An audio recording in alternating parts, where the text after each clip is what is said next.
Hey guys, Rochelle here with Amethyst Ascension. If you are new here, welcome, and if you are returning, thank you so much for joining me again. So today I'm going to be doing a June reflections video. Pretty much the tarot, my tarot journal, my regular journal, you know, showing my digital journals, my Deacon walk, my moon practice, showing some of my favorite decks, not all of them, but some of the favorite decks that I received or used in June, and a couple other things that I wanted to show you, and some of the shows and movies and books and stuff like that. So let's just jump right in. I hope you have a drink. I am drinking my sugar-free double mocha cappuccino, which I love. So good. So I like keeping my journal. I've been digital journaling for a little over a year now, I think. And throughout that, I have tried different kinds of journals, trying to decipher what I need at any given time, what I like, what I prefer, because I've never been much of a journaler before, because I've always been so hard on myself as far as paper, because paper is so permanent and I'm a perfectionist. And I don't even want to say perfectionist, but I like things a certain way. So it's not that it always has to be perfect, but I am really hard on myself. So having a digital journal has been wonderful for that. Not to mention not having to buy all of these paper products anymore. You know, not having to worry about paper stock and how I take pictures and printing them off and the quality if my printer ink runs out, or buying more washi tape or stickers and different ways of putting it in, and then once you get it down, if it's too sticky, then it's there permanently, and just stuff like that. Okay, those are the kind of things that plague me. Not everybody, obviously, but me personally doing, paper journaling. And so digital journaling has freed me, but also because I am also starting to struggle with my eyesight, and I can blow it up, right? So that is also beneficial. I love that if I want to, I can create links if it's something that I'm talking about, or, like if I've made an appointment for a dog, like the vets, if it's in like one of my days, I can click on it and it can send me to that page to make sure that there's no delays or anything like that, right? But it's like a bullet journal for me, just digital. So this is what I set up, and I set these up. I think I've already set up my next month. Yes, my July. I already set that up. Well, this month.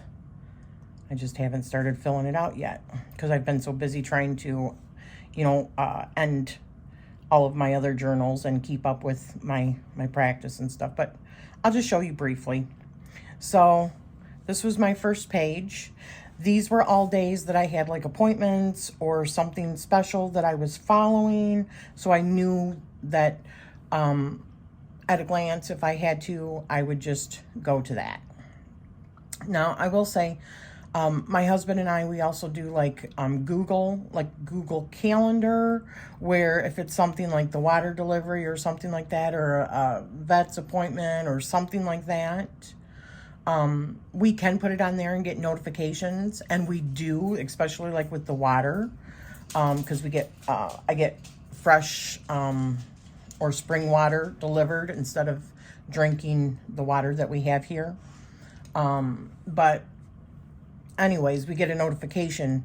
However, when you get notifications all the time, they just kind of get lost. At least it does for me. If I'm getting a text message, or I'm getting a messenger, or they just, Facebook notification, YouTube notification, they just kind of get lost. So I am like tied to the hip with my digital journal. So I like keeping it simple.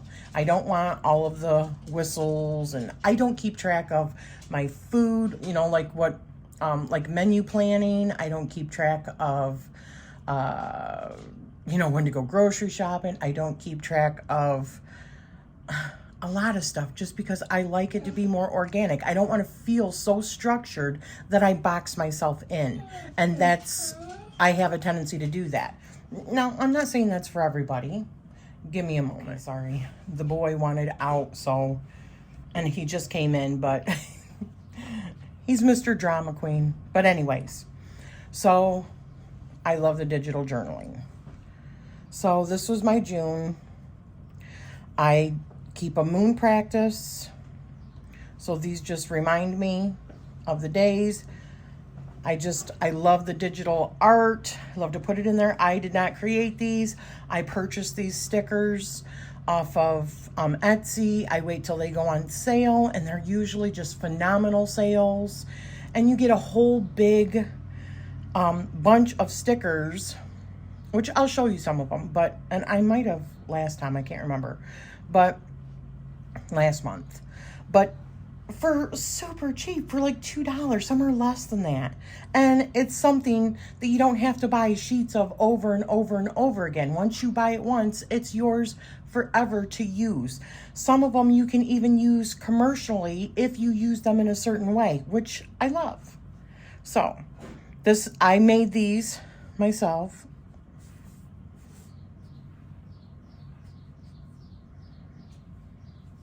So they can be moved around. I am in the process of making another set that start on, well, more colors, more variations, that not only start on Sundays, but start on Mondays as well. Because some people like to plan on Sundays and some like to start theirs on Mondays. So I'm going to be doing both of those. But this was my month, literally. I like to keep it really simple. If there was something that I needed to add on there, I do. There's tons of stuff that I just don't put into my planner because I don't feel the need to. It's more of an organic thing. So, and that's what I found works for me. Now, I also, in all fairness, when it comes to like meal planning and stuff like that, I don't have little kids at home. It is just my husband and I. And so I will call him I'll ask him in the mornings, but 9 times out of 10, he doesn't know what he wants. So I'll call him, or when he comes home for lunch, because we literally live like 2 minutes from where my husband works. So, and that's why we bought this house also where we did, because if he had to, he could walk to work. So anyways, I will ask him that day, or he'll tell me at lunch what he wants. Then I pull it out of the freezer and I cook it that day. It's that simple. If I don't feel like cooking, we order out, or we eat something simple like sandwiches or whatever, you know. So no meal planning. So I just track. I like the pictures. I track when the Deacon changes, my monthly medicine, my moon practice, when the sun goes into the next sign, stuff like that. Really, I'll add other things, pictures, stuff like that, if I want to. This is where I add like the decks that I worked with, the books that I finished, the books that I'm reading, movies and stuff. And so I'll get to that. But let me go over to my tarot journal. So this was my tarot practice, at least the monthly medicine. So, sorry, I was taking a drink. So the theme was Enchanted Realms. It was excellent. This is what it was about, the different realms that you enter. This time I decided to make each one of them like a portal into that weekly's medicine. Like a portal page, I mean. These were all things that Dawn Michelle over at Dawn Michelle Tarot does on her channel. Well, for her members, the Weavers membership. So these were all my readings for, and you can see the decks that I worked with. Mermaids Tarot. This is the Mermaids Oracle, or the Oracle of Mermaids. Mermaids Tarot and messages from the mermaids. My write-ups, the stickers, and then entering another realm of exploring. This week I worked with the Sacred Bees Oracle, the Sacred Bee Tarot. One of the new decks that I got, the Healing Spirits Oracle, and the Light Tarot of Light, and some other artwork that I purchased. These were my spreads. It's a Monday, Wednesday, Friday practice each week for different spreads, and you know, going through each of those different realms. Then we've got the realm of growing. And I worked with the Alchemist Garden Tarot, the Herbal Astrology Oracle, the Beyond or Between the Worlds Oracle, the Shamans Oracle, Herbal Astrology. And then we got into the last one. You can also see, you know, I've heard other people talk about how when they journal, they like to just journal more with the words. And I think that's beautiful just as much as it is with the pictures.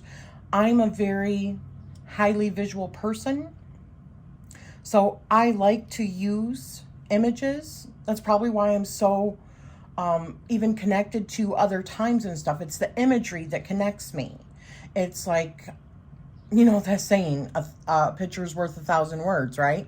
That's why we have hieroglyphics. That's why we have symbols, because it's the imagery that stays in the psyche much longer, I think, than the words. That's, at least it does for me. So I like a combination of the words, but the pictures are honestly the art part of it is what makes me go back and reflect on it. Now, maybe not everybody does that or sees it that way, and that's cool. There's some people that are way more wordy, you know, that they have such a love of words. I like words, but I'm more of a visual person. So it's the art that keeps me coming back. And I feel like we express ourselves not just through words, but through the art and the composition and how we put it together. And, you know, you can see even in each of my weeks how my aesthetic changes from realm to realm. You know, one is a watery realm, so it takes me to mermaids and undersea stuff. And then another one is exploring realms. Venturing further into our enchanted world, we stumble upon the realm of exploring. This landscape within offers us the opportunity to scout new vistas, select a deck that reflects something that you've been wanting to explore. So this feels more air to me, hence the map and exploration. Inner witch and alchemy, right? The art of alchemy and reflection. And then we've got growing. This feels more earthy to me. And so this is being grounded and plant life, and that hence the herbal astrology and the herbal decks. The plant life and the very earthy stuff like cave wall, history, bones, you know, and Greenwich. It makes me think of Greenwich. So that's why it changed. And then my connecting, the realm of connecting, this feels like spirit, but it also feels like shadow work to me, reaching into those inner depths. And so it was more of a darker witch theme to me. And I got into like the, gosh, I can't remember. I always forget the name of this. The, I've got it right here. The Supra Oracle, there we go. It's more like psychology to me, and another new deck that I just got. So it feels like, you know, really doing like shadow work and going into that deep cave kind of thing. So my art reflects that. And this was how I ended up my month end, going through the realms, these are the decks that I worked with. So the realm of nurturing, I worked with the Oracle of Mermaids. I worked with the Mermaids Tarot and messages from the Mermaids Oracle. The realm of exploring, I used the Sacred Bee or Tarot and Oracle, the Tarot of Light and the Healing Light Oracle. The realm of growing, I used the Alchemist Garden Tarot, the Shamans Oracle, the Herbal Astrology Oracle, and Between the Worlds Oracle, or it could be Between the Worlds Oracle. I don't have it right here. I can't remember. And the realm of connecting, I used the Golden Tarot, the Pharaoxa Tarot, the Power of Transformation Oracle, the Fairies Oracle, and the Supra Oracle. And this is my July, starting that. So my Deacon walk. Oops.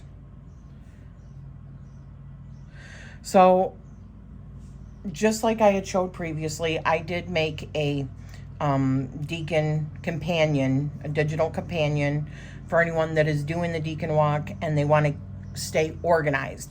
I feel like because I take on so many different projects, I can easily become burned out if I don't keep myself organized. And that's just a me thing. So, if I'm doing a bunch of projects, which I always am, because that's how I feel most alive, is when I'm doing many projects at once and I don't get bogged down with just one thing. If I get bored with one thing, I can go on to another. So, but in order for me to do that, where I'm actually making progress, I have to stay organized. So that's where this comes into play. And I believe that it was... Okay. Gemini 2, the second Deacon of Gemini, is what we began in June. And so that one was the Nine of Swords. I show, because it was supposed to be Mars in Gemini, when actually Mars was in Cancer, and the Sun was smack dab in the middle of Taurus. These are, the associations for this particular Deacon, the Tower, the Lovers, and combined, how they bring the Nine of Swords. I'm also using, I'll tell you. I always forget. No, where is it? Oh, here it is. Journaling the Tarot Evolutions. Journaling the Tarot... Oops. Wrong one. Sorry. I've got so many. That's another beautiful thing about digital journaling. It's all on one device. I don't have to pull out this book and this book and this book. And the amount of space that takes up, I prefer that space to be taken up by all of my beautiful decks. Or other books that I don't have to write in and then I'm not happy with them. But anyways... So I am using that book with each Deacon to get further into like the meanings and the way that you can interpret those meanings for each of the cards. So for this one, it was the Nine of Swords. What keeps you up at night? Why? How might the Serenity Prayer help? Who or what is bringing you down? How so? What is your path to relief? What do you often find yourself ruminating about? So these are just some of the questions. Now, I do want to say, which I did a walkthrough and I showed it in my massive haul that I did earlier this month. I got a deck called the Egyptian Star Oracle by Travis McHenry. And since I got that, I am no longer really worried about this. As a matter of fact, that can just go bye-bye because they're not correct. Meaning the order is not correct. This one is showing that it's the 8th Deacon, but according to what I understand from that, it's truly not. But if you want to know more about that, I just suggest watching the Egyptian Star Oracle walkthrough that I did, Oracle deck walkthrough that I did. So, anywho, I am using the Oracle of the Radiant Sun, and there is a card for each of the Deacons. This is all based on Western astrology, okay? Although it is the more traditional planets. It doesn't include the outer planets like Uranus, Neptune, and Pluto. It only goes up to Saturn. So, I mean, for the Deacon itself. So, anyways, this was what it talks about with the Mars energy in Gemini. What those types of people are, the kind of events that it would be based on. And then this was the spread that Marlena did over at Marlena Teresa's channel. And she's also putting that spread in the Boho Tarot Facebook group where you can get this. Every Deacon, she's just wonderful for doing that for everybody. If you choose to use, you know, her spreads, which are fantastic and well thought out. So I highly recommend them. This was my write-up on it, what I thought about it. And then we went on to the third Deacon of Gemini, which is supposed to be the Sun in Gemini. And the Sun is still clearly in Taurus. And the thing that gets me is, why would, when we look at, let me just read something to you. Oh, wait a minute. So, the Sun Gemini person's basic drive is communication, and this card indicates a mind that is quick to catch on to things and has little difficulty in expressing new ideas clearly. This card occurs when there is a need to be a jack of all trades, and the full gamut of one's talents will be used to the full. It indicates a need for mental and emotional flexibility and versatility in order to secure a positive result. Freedom of action and movement. You know what? Let me go back.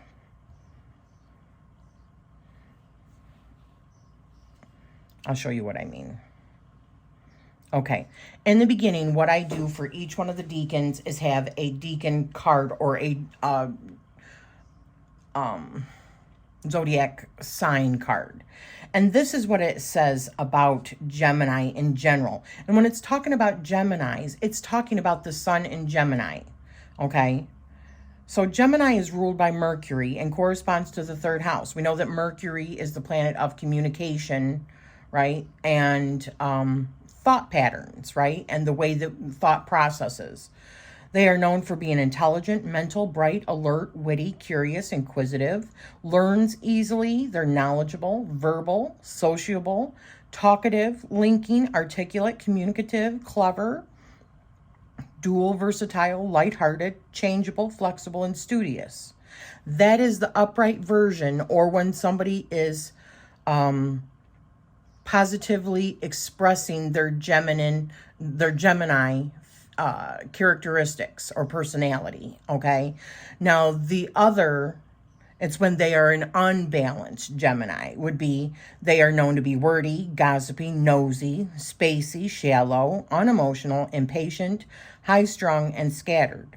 The three Deacons of Gemini have the visiting planets of Jupiter, Mars, and the Sun, and corresponds to the 8, 9, and 10 of Swords. So, think about what I just said about the positive characteristics of the Gemini.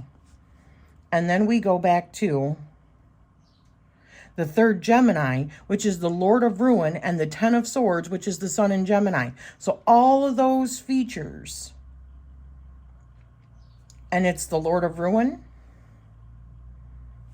I say, this is strange one to me. When we are looking at the Sun in Gemini being the 10 of Swords energy, because illuminating the mental awareness isn't a bad thing. Perhaps it is like doing shadow work, and that realization of what it brings ends the cycle of bad self-talk and self-sabotage.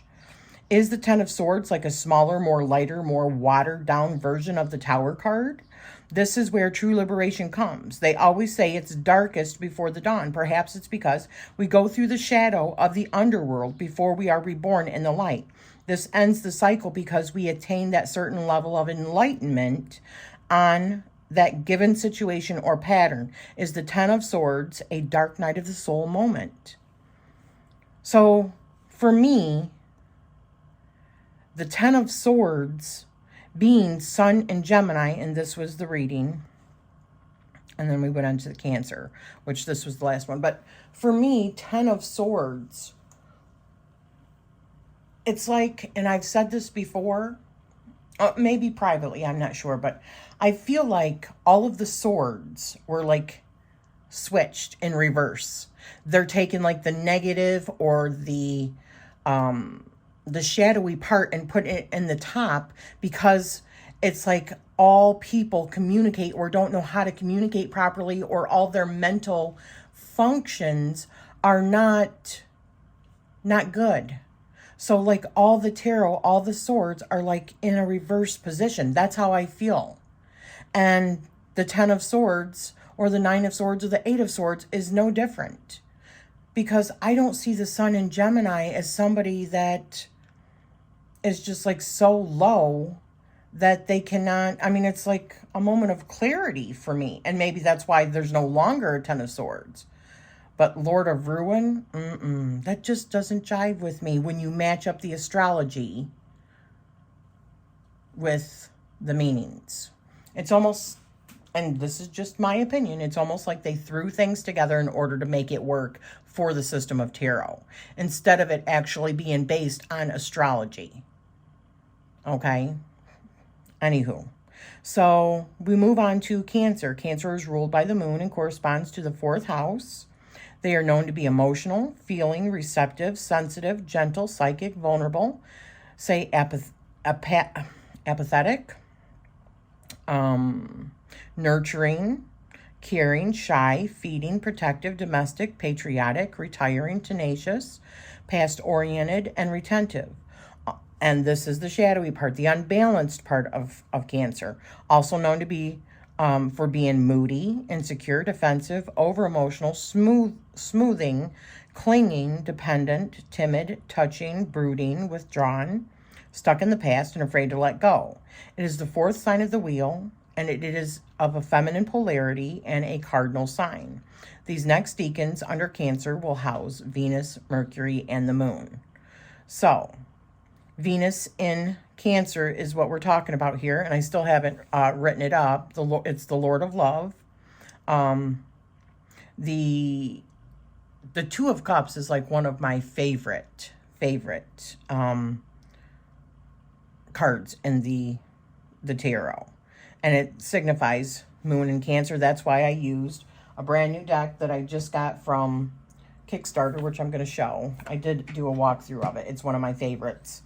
But see, these are some of the questions that I found in the book for the Two of Cups. What relationship rupture is it time to repair? Why would that be important? How might you do it? What are 3 commitments that you should make with yourself? Why would each be beneficial to you? How can you ensure that you honor each one of them? Whom would you like to connect with and why? How might you go about doing that? Who is it time to commit to? Why and how will you do so? What is it time to finally commit to? Why? How will you do so? Is there someone that you should be paying more attention to and why? Are you in a relationship that would benefit from improved communication? If so, how do you know? What is your next step? These are all things for the Two of Cups, things to ask yourself if you get that card. Which of your relationships, if any, don't have a future?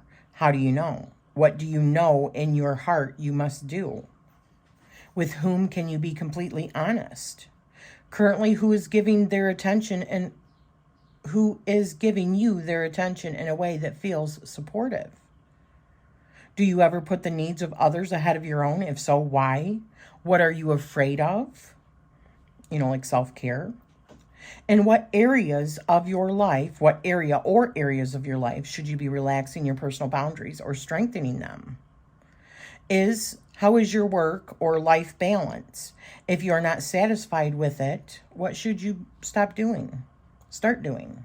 Because it's a 2, right? So it's also about balance and duality and, you know, the opposites. Opposites attract kind of thing. Finding that perfect companionship that supports you and balances you more or less. So those are all really good questions to ask yourself if it comes up. And, you know, that Venus Cancer communication. So Venus, love, Cancer, nurturing, and attachment. So the Venus Cancer combination describes someone with deeply sensitive romantic feelings. People with this planet or sign aspect need stability and security in relationships, and demonstrable shows of affection are essential to their well-being. They care for the loved ones and things around them. So I'm not going to go into all of it. The Oracle of the Radiant Sun talks about this combination beautifully. And here was the spread. Where is it equal? So 2 of Cups, I extend love. Where is it equal? And how is it special? Well, I did a little bit more than that. I also put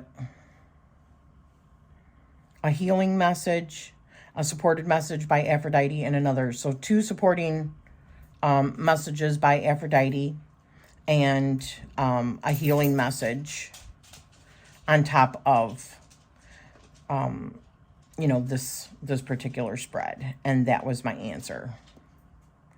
And then we go on to the next, which I haven't even started yesterday, and I have not done literally anything with this one. So let's see. Another thing.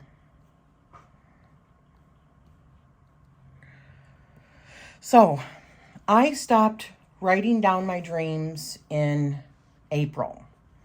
There was, I was still getting some, but I had decided to stop for a bit because I have literally been, let me take a drink really quick. I have been writing down my dreams religiously for 3.5 years maybe, and dating them. And I do that so that not only can I understand my own psyche and what I'm dealing with, because I believe that that's where we deal with a lot of things, you know, where we work through a lot of our internal problems. But I also believe that it is a communication with our loved ones in our dream state, because we have like less programming from our everyday society and our social media. I feel like we have less like inhibitions and all that in our dream state. We're more in connection with our higher self and or possibly other lifetimes. Not possibly, I do believe that we are, but not everybody sees it like that. I do though. So the dream state is a huge part of my practice, and it has been for forever really. It's just I didn't start writing them down until about 3.5 years ago. And I just was kind of burnt out because I stopped enjoying writing them down and delving into them deeper, because I almost became like a robot. You know what I mean? And it was like I would dread getting up in the morning after having a big dream because I just did not feel like recording it. I was just going through a lull. And also there was another part of me, I think, because I was trying so hard, that they didn't want to come anymore. Well, they were coming, but I would forget them like within a minute of waking up, so I couldn't write them down. I remembered, or at least I thought I remembered, that they were important, but I was just like, I couldn't hold on to the memory. It was just like gone like that. And I would try to remember. That's where I finally said to myself, I think I'm just trying too hard. It's no longer organic. It's no longer authentic because I'm trying too hard to stay up on this. And I really am just tired right now. I'm just exhausted of writing these down and analyzing all the time. So I just needed to take a self-care break. That was all. And that was what I needed, honestly, because since I started writing my dreams down again, which I did start, that's why I'm bringing it up, because I did start in June again. So on the 22nd, I finally decided to write them down. And I'm moving into July. And since then, you can see I've had dream after dream after dream that I'm remembering, including this morning's. So anyways, it's been an every night thing because I took that break. Sometimes we push ourselves too hard and it is not to our benefit, which coincidentally is what we're working with in the monthly medicine in July in the Weaver membership is ebb and flow. That is something that I have fought with always. I always fight with it. And I think it's a very common thing to fight with what just happens organically and to allow things to have slow down times, and then times when things are just like really active and you've got one idea after another that comes up. And let me tell you, I've always got a plethora of ideas, always. The problem is I have too many ideas that I can't single it down to one or two and then go with it. I get consumed by all these different ideas, write them down, have all these inspirations, and then accomplish crap because I get overwhelmed with how much my mind is always working overtime. So releasing it into dreams when I feel like it is something that I want to do again, which I'm loving it. Every morning again, I'm loving remembering my dreams. They're fascinating to me. I do think that I am traveling in other realms, and I don't look at things just as like they're dreams. They're not just symbols of working through my psyche. There's other stuff going on. And I think you guys that are avid dreamers, you know that that's happening in your dreams as well. But anyways, so let me show you some of the, my sticker book is just jam-packed full now. I think I probably showed you some of these stickers that I got. Just amazing. Just amazing. And I love using them. They keep me inspired. They keep me wanting to look back on, my planning, and they keep it fun and a way for me to be creative, even though I didn't make this stuff. It's like, I look at it like, even though all of the items that are in my witchy room, I did not make the vast majority of them. It was about the colors that I put together, the colors I put on my wall, the flooring that I chose, the kind of cabinets that I have, the way that I display my books, the way that I display my decks, and the little splotches of art that I have on the wall, and the furniture placement. It's all pivotal. It's all what makes this space my unique space. As a matter of fact, what is funny is even in my dreams, on a couple of them that have been lucid dreams, and I've talked about that, not being one that has a lot of lucid dreams. In my lucid dreams, I am decorating. I'm moving furniture. As a matter of fact, one of them, I had Joanna Gaines in my dream, and she was helping me with furniture placement and stuff like that, because that's one of my passions. It always has been. We grew up with not a whole lot of money. My mom didn't have a whole lot of money, but she always made wherever we lived look like $1 million because of furniture placement, because of artwork that she would find, thrifting and putting things together. She always just took great pride in the home that we lived in, even though we didn't have a whole lot. I mean, I remember times going through school when I was a teenager, only having one pair of pants. And, my shoes having holes in them, my pants having holes in them and stuff. But when I got home, I felt like the world was safe because of how nice it looked and the attention that Mom took to making it a comforting home for us, a place to retreat to. And I have carried that with me forever. So my home, no matter what is on the outside, my home, my art, it's all an expression of my happiness, my joy, my security. So, yeah. So I think now let's get into, I've already talked about the majority of the decks that I worked with.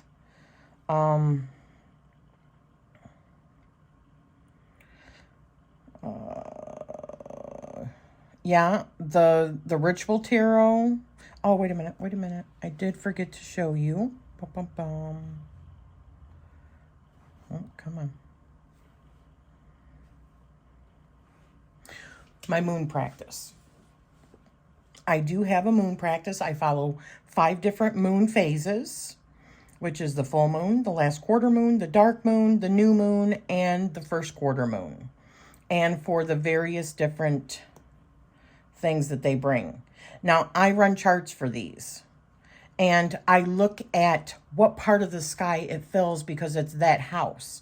So time of action and manifestation in my 11th house of community over here. The moon in Scorpio, right on the line of Ophiuchus. I do not follow Western astrology if you are new here. For those that have returned, you guys know I don't because I've made it very apparent that I do not. I follow what is actually in the sky. So my readings reflect where the moon is sitting. So here it's sitting between the 5th and the 6th house. So the house of expression and the things that we do for fun, and then into the 6th house of, and this is for me though. So it might be different for you. But time of finishing and releasing. And then my tarot spread goes on top of that. So the dark moon is a great time for divination, ancestor work, past life work, banishing of things. And it was on the cusp, really, between the 4th and the 5th house. So going from like that mother and that home base of the 4th house into the 5th house of, you know, again, self-expression and the things that we do for fun. So what needs divination or ancestor work or past life or banishing in regards to that. So it felt like a very much an ancestor reading. And then the new moon, it's about new beginnings and possibilities, and it was in the 6th house. And it was in Gemini. And then the first quarter moon was in the 12th house. This is a time to take action. And then my reading reflected on that. And I've got all my Julys. I'm not sure, do I have them all set up? Okay, I do. I just got to do the readings and stuff. And then look over all my reports. This is what I send out. I have a moon membership for those that are new here or did not know that I do a true sidereal moon membership where I follow all 5 of the different, moon phases that I just talked about. And it's $5 a month. I do it for myself anyways. So I send them out to your time zone via email, and I send out several reports. I send out this page to your time zone. I send out all the charts. I send them out with the full chart, white background with all of the declining and aspecting on it. And I also do a transparent one. And that's for all these. I actually crop them all down and take all the extra stuff out and just keep the actual chart. And I take the background out so that it will fit with whatever kind of digital journaling you're doing if you are. And I keep it on the white if you print them out and put them, in your chart somehow. So anyways, now let me get on to the Ritual Tarot, the Tableau Mundi, Oracle of the Radiant Sun, Tarot of Dreams, and Tarot of Aphrodite. Those are the other decks that I worked with outside of the the monthly medicine, the Ancestor Spirit Oracle, and the Light Seers Tarot. So the books that I finished was just a couple of books in June. I had talked about haunting Adeline in the last video, and the last roundup from last month. And so because it left in like a cliffhanger, because it's like a dark erotica book, I decided to get it. And I don't regret it. It was a good series. However, it's really, honestly, not my jam. I am not one for really where the erotica just, it's really like out of my comfort zone when it comes to blood play and cutting and talking about, because in this one, Hunting Adeline, she is actually kidnapped and sold into human trafficking, or she is kidnapped and put into human trafficking. And her boyfriend, who I had said kidnapped her in the first one, I meant he stalked her, because Haunting Adeline, he stalked her in the first one. He happens to be like the head of a corporation that goes and tracks down people that are human traffickers and, annihilates them and frees a whole bunch of women and children. Well, he became obsessed with Adeline, and it was completely out of his character to do something like this. And you can understand kind of what would get into the psyche of somebody that does that kind of really dark work, the amount of things that you see if you're doing something like that. And I do believe that that is all real. It's just reading about it and seeing it in your mind's eye is just a bit much for me. And, Courtney, gosh, I love her. She was talking about Lords of Pain and all that other series. And nah, I'm just not going to do it. I could easily fall into that world and not get some of my other stuff done that I need to, because the kind of writing, it's so good. It's consuming. But is it really where I want my brain to go right now? It's really not. I'm trying to be more upbeat. And when you, I guess, read about stuff like that, it can definitely darken things. To each their own. It's just, for me, no. I did finish Fairycraft by Morgan Daimler. I thought that was really good. I am currently listening to A Witch in Time. And so far, I'm only I think 13 or so chapters in. That's really good.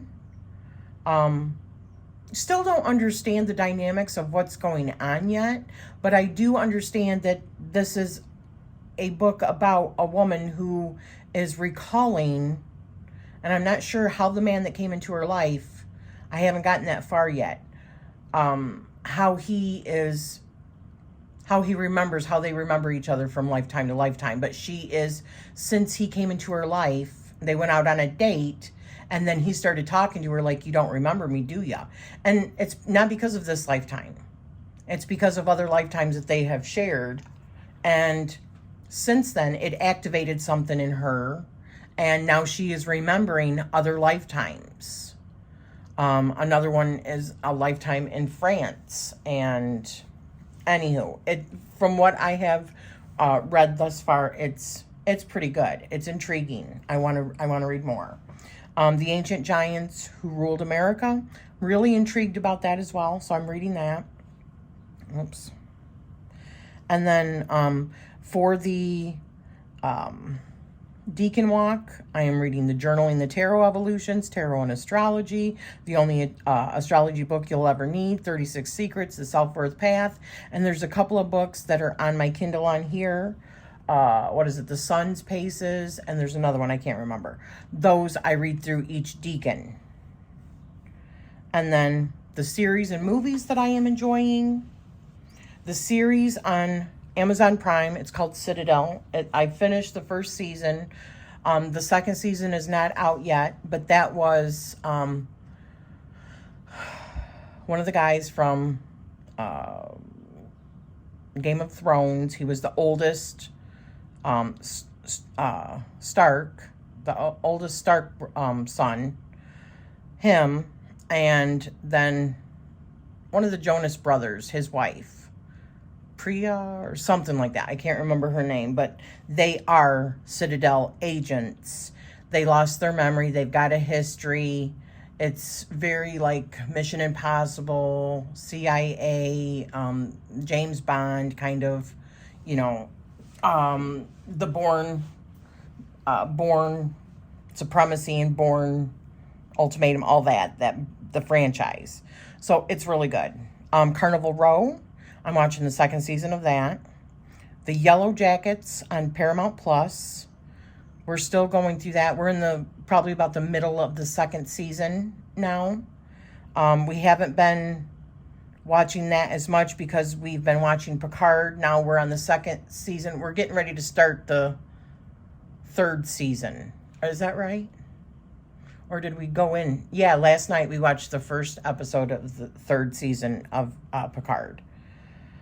That's on Paramount Plus. Never Have I Ever. That is a really cute, really like narrated series on teen stuff, you know, what she's going through. And it shows her life from the time she was a freshman to now she's just graduated and she's starting college. I like watching stuff like that. I like watching and remembering what it was like to be a teenager. Everything was so, there was so much passion and excitement and enthusiasm at that age and all the things that we go through when we're teenagers. God, I would never want to be a teenager again. But I can so relate to what it was like being a teenager. And I like watching that stuff. Black Mirror, the newest season of that started, so I've been watching that. Silo is another one that I'm watching on Apple TV. That is about a group of people that are in this underground silo. It's huge. I think there's thousands of people, and they can't go outside. This is on Earth. They don't know why they're still down there, other than that they believe that the air outside is poisoned, and the powers that be are keeping them in this silo, and the politics and all that behind it. It's just interesting. Servant on Apple TV is one with a woman who ends up losing her baby horrifically. Oh my gosh, horrifically. And she had such a trauma that her therapist or her girlfriend therapist had suggested one of those like real life babies, like they're lifelike. And so she, I think in her trauma state, thought that was her baby and was caring for her baby. And she had sent away for this lady, young lady, to help her be a nanny. Well, when this nanny comes, this nanny actually brings the child back to life. It's like, and she was part of some sort of cult. And what was the baby's name? I can't remember. But anyways, very interesting. Very interesting. Outlander, I think I got behind on that. I stopped watching it. So I'm almost at the end of the previous season, and I've got a new season that just came out that I got to watch. And at the time of making this video, Witcher, the new third season of Witcher, I think it's the third season of Witcher, just came out on Netflix. So I'm looking forward to that. Movies. So one I watched, it's called My Fault on Amazon. I thought that was pretty good. That's like another teenage, like, love story kind of thing. Passion Flix is a subscription because with also going through the Two of Cups, I look at the Two of Cups like, you know, that perfect partnership relationship that yin yang, getting your cup filled by that other person kind of thing. So I subscribe to Passion Flicks, and I've been watching a lot of romance movies or passion movies off of Passion Flicks off of Amazon. It was like $5.99 or $6.99 a month. And I've watched some pretty good movies that way. I start watching them when I lay in bed and I start falling asleep. So I will have to go back and look where I left off and leave off the next night, because I like falling asleep with noise. I need noise to help me fall asleep. And Extraction 2. That's with Chris Hemsworth, and it's him trying to save a family. And Extraction 1 was really good. My husband and I watched that. So projects. I'm still working on that large digital journal that I was talking about. Hopefully I'll have that done within a week or two. And because I want to start using it, especially with the study that we're going to have coming up here pretty soon. More stickers and planning. This is projects. More stickers and planning that I have to do. Oh my gosh. And I'll try to insert before and after pictures. In June, my husband was on vacation. So we redid all of our kitchen cabinets, repainted all of them, cleaned everything really good, degreased everything, took everything down, and repainted all of it.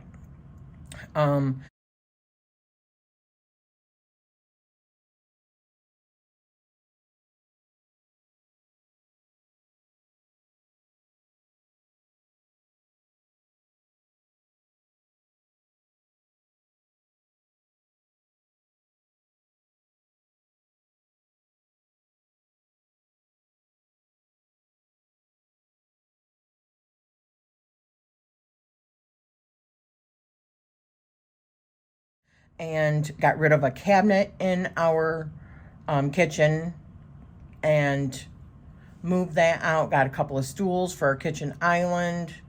And we also, which I forgot to put on here, but we just also finished a backsplash in our kitchen. We just finished that a couple days ago.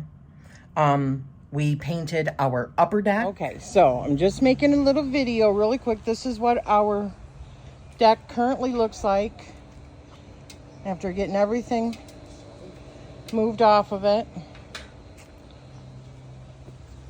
That is the board that Jim just replaced. You can see we've got a bit of a thing here too, but we'll probably replace that next year. It's already been power washed. So we're getting ready to put a couple more coats on it for the year. So everything's kind of a bit of chaos. All right, so we just completed the first go around. Still drying. We're going to do a second coat. Not perfect, but I mean, it's a ground level. It's a ground level, deck. So, but it's already looking a lot better. Woohoo! Hey guys, it's me again. So I want to show you, we've got little gates so when we take the dogs out, they don't get, go on the steps and stuff. But this is what we are getting ready to paint. I wanted to do before and after. That he replaced one. This is, the winter was so rough with all of the ice that we had. And just like the sitting snow. Because we had all this newly painted last year. There's the boys. But we've got some moved over there. We're going to do one side at a time. We've got a lot of it in the house. But this is what we had to keep up here.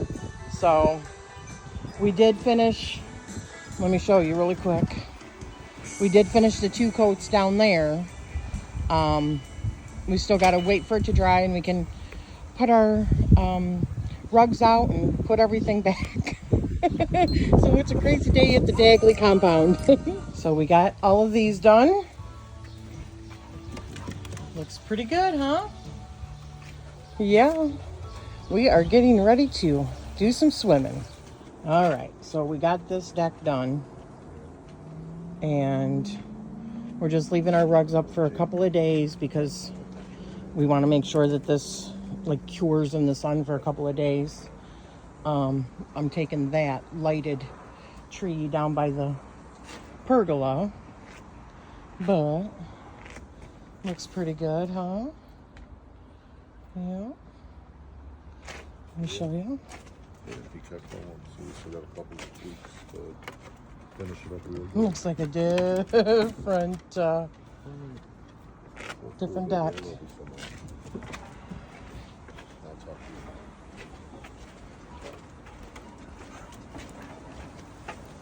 We just put the cover back on. We just went swimming. It felt so nice. And our poolside deck, we put out more lights. And I've got video. I've got to remember, I'll put that in here too, because I am a jalapeno farmer, to show how my garden is doing. So those are some of the projects that I took on also in June. Okay, so today is the 30th of June. And I just want to show, I've got a little pepper started here. A couple that are getting ready to start over here. You know, because I am a jalapeno farmer. I'm just joking. I got a little baby one started here. Another one there. And there. And there. Oh my goodness. Oh my goodness. Look at all those. Got a couple of cilantro plants, which I need to... These are just not doing well for me, because they're just making all the, like, flowers or whatever. And that's my time. Lemon time, I think. Yeah, smells really good. And sorry for moving so quickly. And here is my other side. These are all jalapenos. We've got, you know, babies starting. More that are getting ready, that are in the flowering stages. Whoops, I'm sorry. There's one, there's one, there's one, there's one. I'm trying to make sure I get them in the camera. Another one, another one. So yeah, my little tomato plants, which I have to put these in a different thing. Sorry.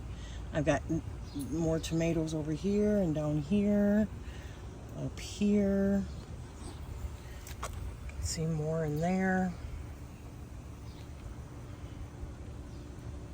I've got some down in there. I think I got like 15 on this one. I don't have as many on this one. I haven't been able to be out too much because of our air quality. I just watered these. Hopefully we're gonna get some good sunshine, because it's been cloud cover the last couple of days. I got a few of them down here. Let me see if I can show you over here. Yeah. Another one here. Another baby starting over there. Up here. And right there, it's a big one.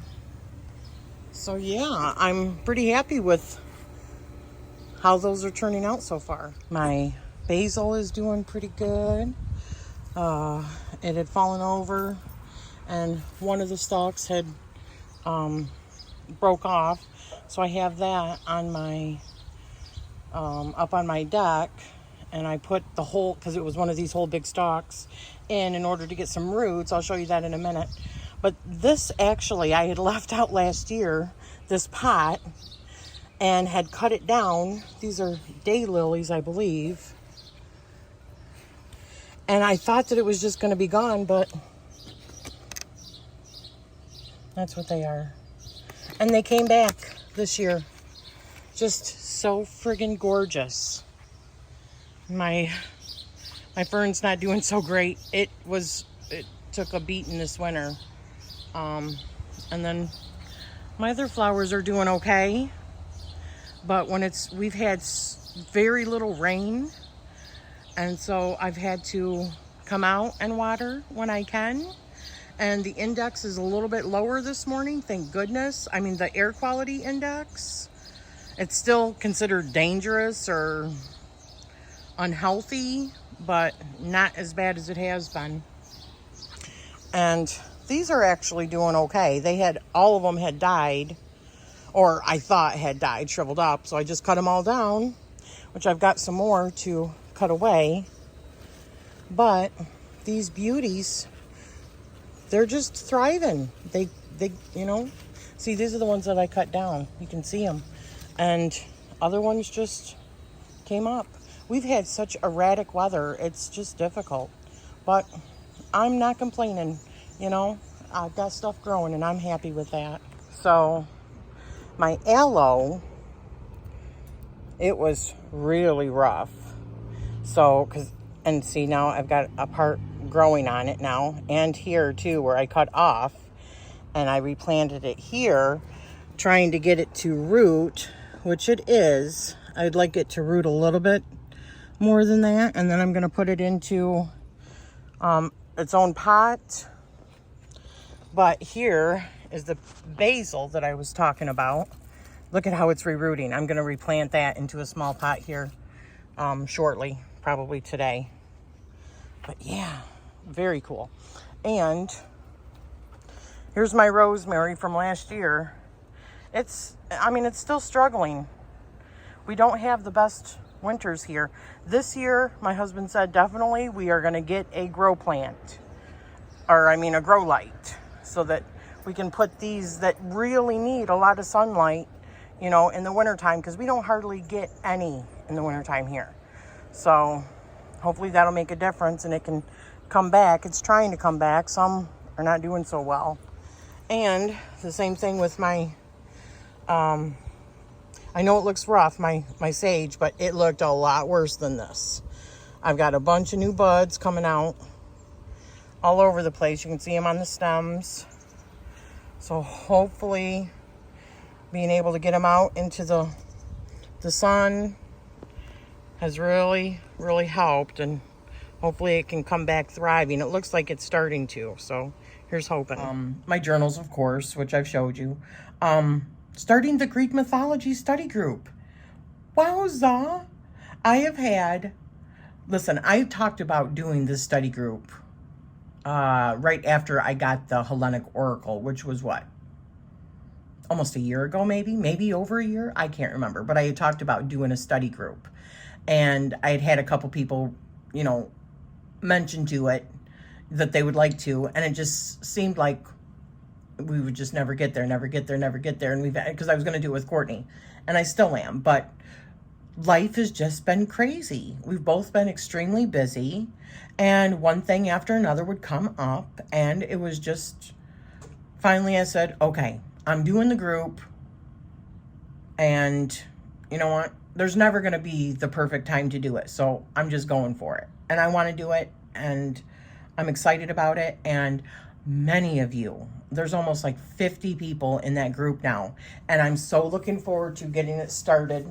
We are currently still taking a poll for which god we're going to start with. I want to start with Zeus, because I think Zeus is like the one that really started it as far as the Olympians. And because so much Greek mythology falls from him, because he was such a damn whore dog. He's got so many damn kids, right? So many stories revolve around him and his extracurricular activities. And then, of course, the Deacon walk.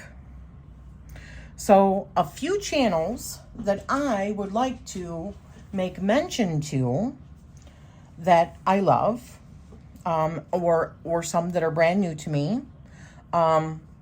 One of them is Echo the Saving Sorceress. Oh my goodness gracious. I just love her. She is the cutest ever. Her personality is so upbeat, and I swear she could be a star.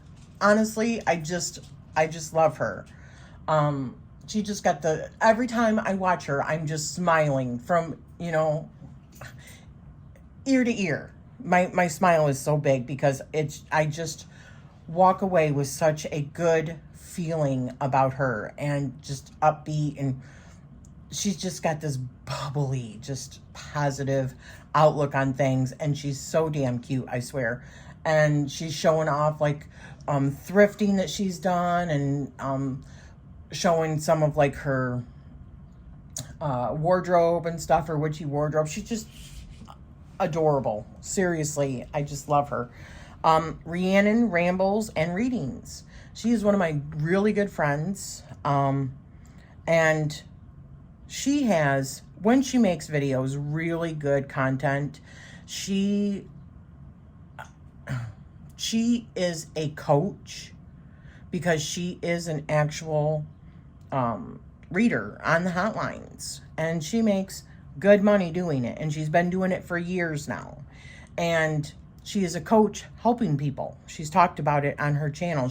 I purchased a coaching from her, and it was money well spent, wealth of information. And she was just there. She was just there to answer any questions that you had. I don't know if she's actually even doing that right now, but I just love her. Her and I have a lot of the same beliefs on things and outlook, I believe, on a lot of things. So she's wonderful. Highly recommend. I'm going to be putting links down below. I know that this is a little bit longer, guys. I'm sorry, but always expect that these are going to be longer. Sorry, I wanted to take a drink. So another one is Glennis from the channel Home at the Hollow.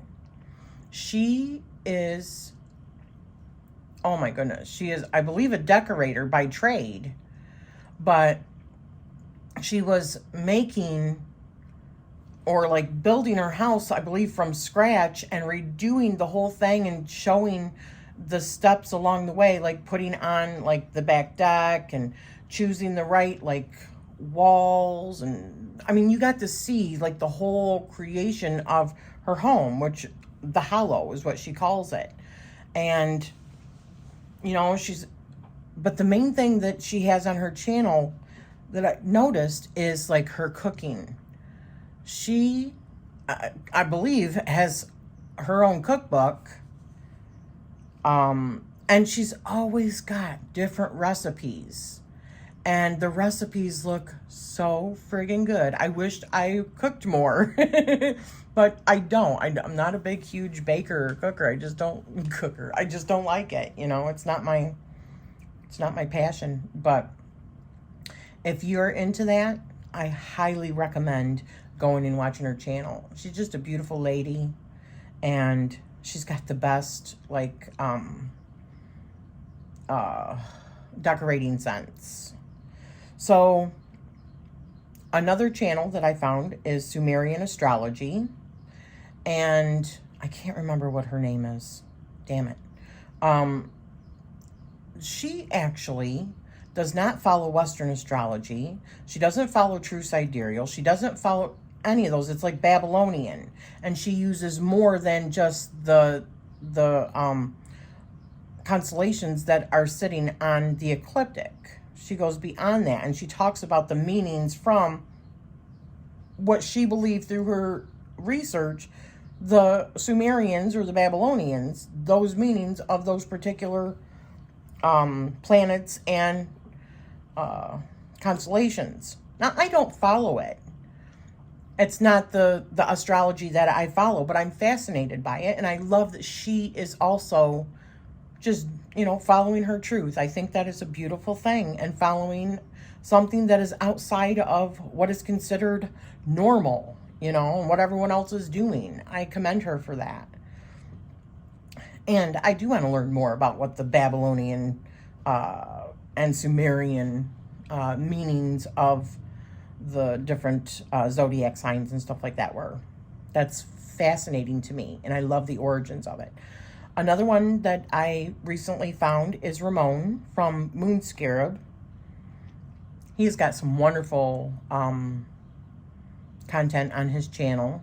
I've only watched a few things now because it's just time. It's been a super busy month for me, but I am enjoying his channel. He did the one tarot card I think that's the name of it. One tarot card. I could be wrong, but it's a hashtag that's going around. I still want to do it. It's just a matter of finding the time to do it. So I highly recommend checking out his channel. Amy from Intuitive Whispers. She's doing some really good readings and walkthroughs of some of the decks that she's got. And it's just wonderful. So, and she's got a smaller channel, so I highly recommend. Jessie Morgan, same. I highly recommend going and checking her out. Dana from Tarot Geek.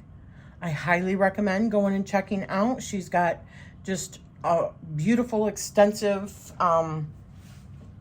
tarot deck collection, and I think she's doing the Deacon walk as well. So go and check out her channel. And another one I just love is Queen Osset Haru.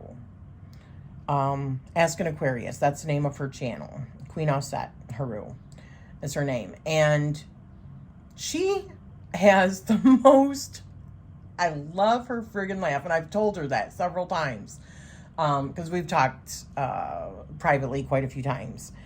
And I just love the lady. Her laugh is like funny and like mischievous, like she knows something that you don't know, kind of thing. Like a wicked little laugh, and it gets me every time. I love it.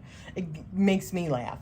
But she does the best readings about like Bigfoot, and some of them that she did was about Lizzie Borden and Jack the Ripper, and she recently did the house. What is the name of that? Oh, it's one of the haunted houses, and the Warrens. She did one on the Warrens and whether or not they were the real deal. She does on Bigfoot and just all that really. Oh, she did it also. She did readings on the lost Roanoke colony. Just, she does fabulous stuff. But I love her personality. I love her laugh. I love everything about her. She's wonderful. So I'm going to be putting links down below to all of them. Now, I want to talk about some of them, some of the bigger channels that I watch and enjoy. That is the Y-Files. This is something I believe that Dawn Michelle had told me about, the Y-Files, that Lisa and her and other ones had been watching. So I watched some of them. He just did one on the Giants. And he's done other stuff as well. Tons of other, like, mystery, you know, like aliens and you name it. All kinds of stuff. So I suggest, or I recommend watching his channel. Another one I love is Billy Carson. Billy Carson is friggin' excellent. And he talks so much about, like, the Atlantean, Thoth, and, Atlantis and Chem and Egypt and the pyramids and ancient mystery schools and different, you know, like extraterrestrial stuff and early civilization stuff. He's just fantastic. Another one I've been watching is Next Level Soul Podcast. And this guy, I can't remember what his name is. He's brand new to me. But he interviews people that have had like near-death experiences, people that have had communication with other realms, or, you know, extraterrestrials, or any number of things. Okay, really good.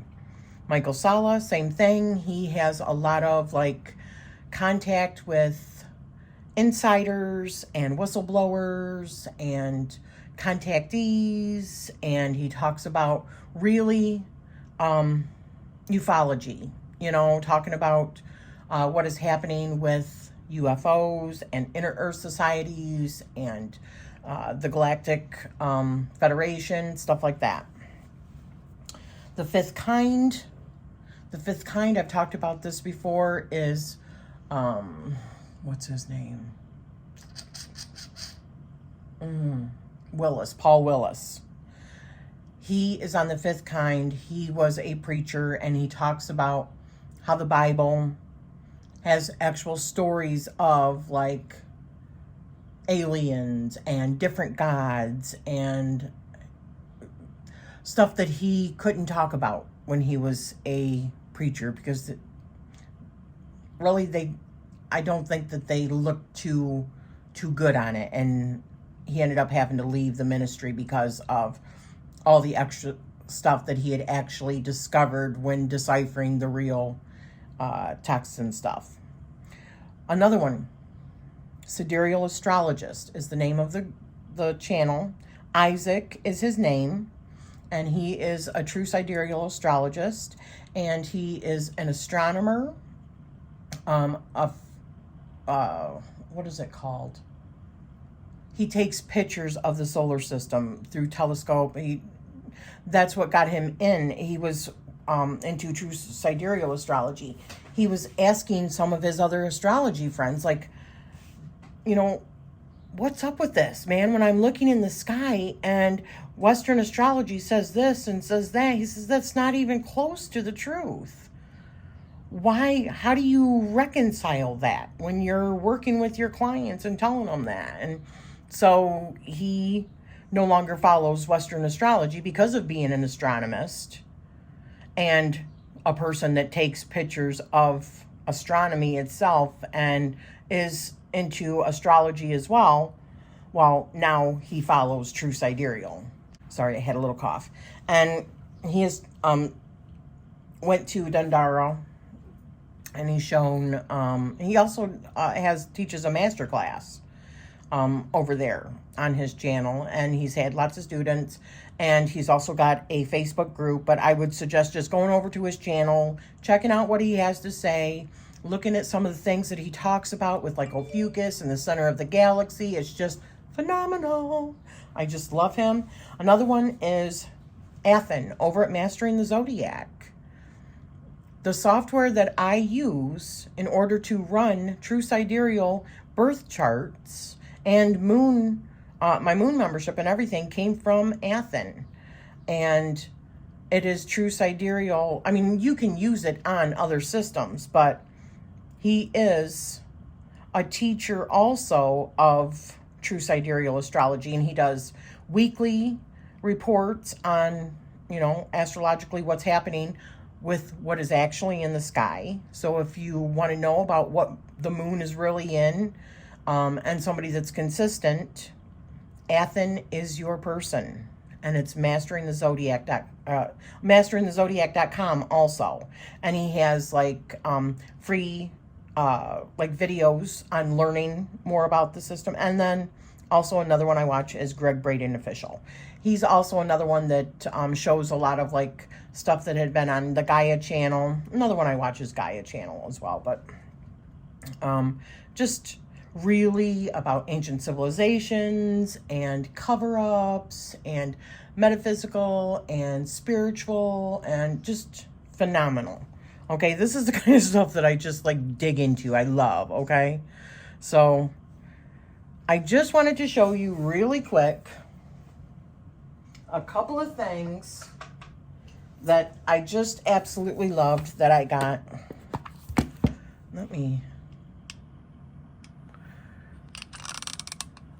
There we go. So I got this deck, you know, the Tarot Aphrodite, and I showed it, and oh my gosh, I just love this deck so much. It is so stunning. It is absolutely stunning. I'm in love with it. So I went to her Etsy shop, and she had a Oracle, Musings of Aphrodite, and it's just a little 36 card Oracle deck. So I've been using this as well. I think it's gorgeous. It pairs beautifully with this. And I edged it myself in like a pretty pink. So that's one of the favorite things that I got in June. The Tarot of Aphrodite had been a Kickstarter that I backed. It was probably earlier in the year. I don't think it was last year that I backed it, because it seemed to come pretty fast. At least I think it did. I think she did a really good job with it. Another one that I got from Kickstarter that I've not shown. I actually got two. I was hoping that they were going to give me the opportunity to pick two decks because they have different decks, but they didn't. They just sent me two of the same decks, so one is going to Courtney. But this is a deck of actual constellations and modalities, and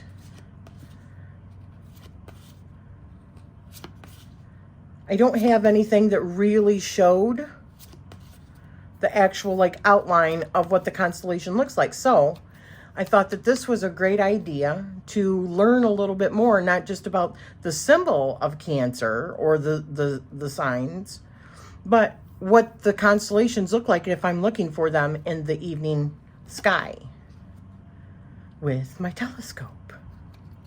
Although it does come with the program that will like just get it right to it for you. So I thought that this deck was really cool, and I didn't have anything like that. That's the backs. And it's called the Pandemonia Astral Atlas guide deck. And I got two of them. And they were right here out of Michigan too, which I really liked. Another one that I absolutely loved, one of my favorites, and I used it last month, and I'm using it this month again because I am in love with this deck. And it is the Healing Spirits Oracle. I am absolutely enamored by this deck. The readings are excellent. The imagery is so beautiful, and it goes with just about pretty much everything. So definitely a favorite in June and carried on into July. Another one that I got from a Kickstarter, and that came in towards the end of June, is the 1111 Oracle. This is by Mandy Peterson. She is the one that did the Uncover Your Past Life Oracle, which you know I just adore. This is also a round deck. I actually used this in today's reading. This is so friggin' cool because I am big on synchronicities. I have been, it's not just like a new phase for me. I have been seeing synchronicities and monitoring those synchronicities for about 20 years now, after I started reading Sylvia Brown books and her talking about the synchronicity numbers.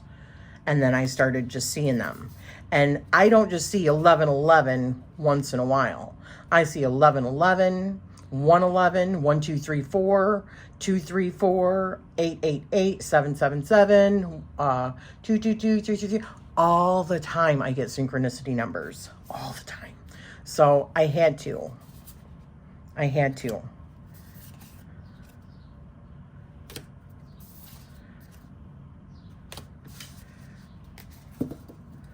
I'm always trying to pay attention to the signs and symbols of things that happen in our day-to-day. And synchronicity numbers are a part of that. So I love that deck. Another deck I recently got is the Flow Tarot, because we are doing the Ebb and Flow for the monthly medicine in July. I got this in June, and oh my goodness gracious, it's beautiful. It is beautiful, and I really didn't have much in the way of water decks. So I wanted to get, oh, and I edged this, so pretty. So I did end up getting like 4 new water decks. Oracle and Tarot. Another thing I want to show you that I got in June from my local metaphysical store is the Gaian Tarot. And I have seen this several times, but those big borders, man, I just could not do those big ass borders. So what I did was I cut all mine down just to the little white, and then I put those on there just in the corner, and once I become very familiar with it, I'm just going to wipe them off. So, and not have anything on them. It's so much better. It's a much better size. I can actually shuffle these. So, the Gaian Tarot. But, yeah. And I was going to put an edging, but I'm not going to put an edging because it's all white. I like the white edge, so I'm just going to keep it that way. Bam, bam, bam. I like it. Another one that I got in June is the Golden Tarot by Cat Black. I also got the Touchstone. But out of the two, I like this one better. This is just absolutely stunning, and I've been using this one in my monthly medicine also. The artwork is just amazing, and I even love the borders on this. I just think it makes it just gorgeous. So that was another one of my favorites. I've got two more things to show you, not decks. Let me just put that away, sorry. So, another thing that I got in June, and I'm just so pleased with, I'm so happy for my friend, Dawn Michelle. She got this book out. I still have to read through it. I just barely touched on it.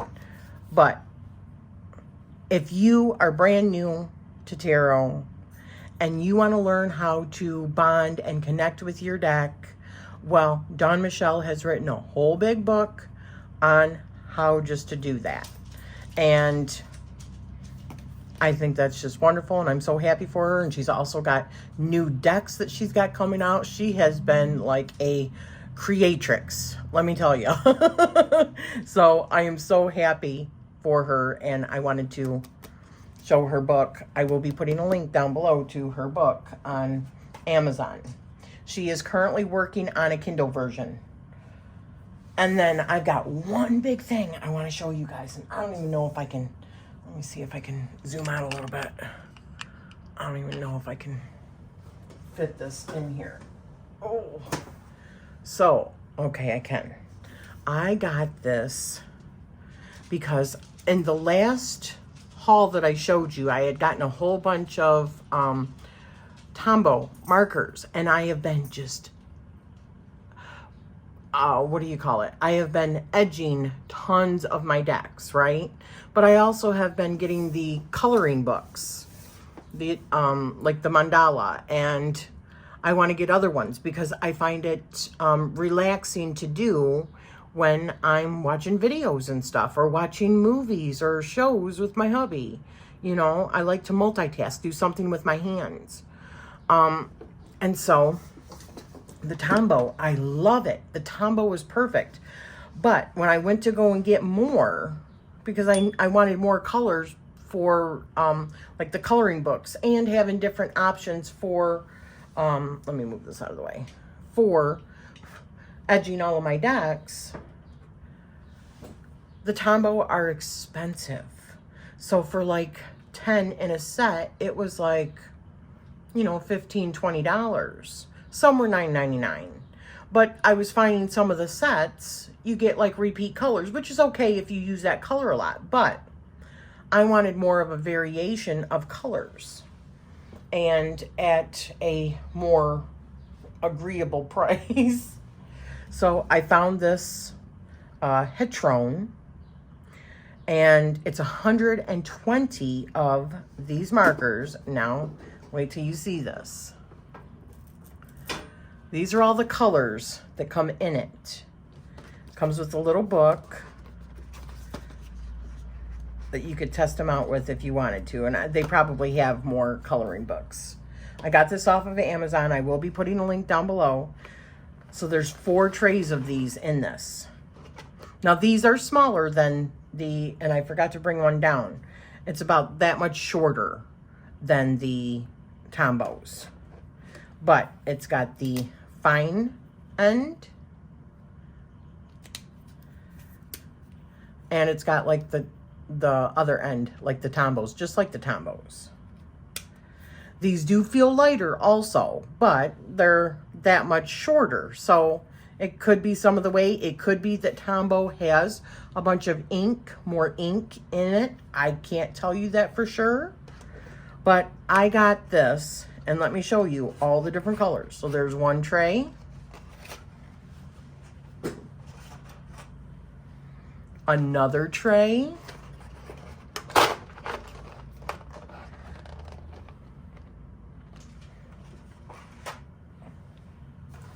Another tray.